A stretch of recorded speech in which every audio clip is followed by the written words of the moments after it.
গণ অধিকার পরিষদের সভাপতি ও ডাকসুর সাবেক ভিপি নুরুল হক নূরের ওপর হামলার প্রতিবাদ ও ফ্যাসিস্ট সরকারের সহযোগী জাতীয় পার্টি নিষিদ্ধের দাবিতে নীলফামারীতে বিক্ষোভ সমাবেশ অনুষ্ঠিত হয়েছে।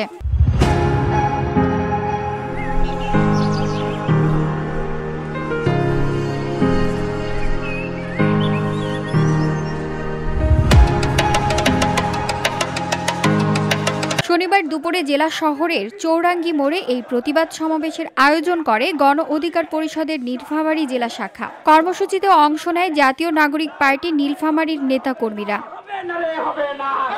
সমাবেশে সভাপতিত্ব করেন গণ অধিকার পরিষদ জেলা শাখার সভাপতি জাহাঙ্গীর হোসেন। বক্তব্য দেন এনসিপি জেলা শাখার প্রধান সমন্বয়কারী আব্দুল মজিদ, সদস্য আক্তারুজ্জামান, গণ অধিকার পরিষদ সৈয়দপুর উপজেলা শাখার সভাপতি মনোয়ার হোসেন, জেলা পরিষদ সাধারণ সম্পাদক এ কে উদার, জেলা যুব অধিকার পরিষদের সাধারণ সম্পাদক ওমর ফারুক, জুলাই যোদ্ধা সংসদের সিনিয়র যুগ্ম আহ্বায়ক জিয়াউর রহমান এবং জেলা গণ অধিকার পরিষদের দপ্তর সম্পাদক সাদমান শাকিল।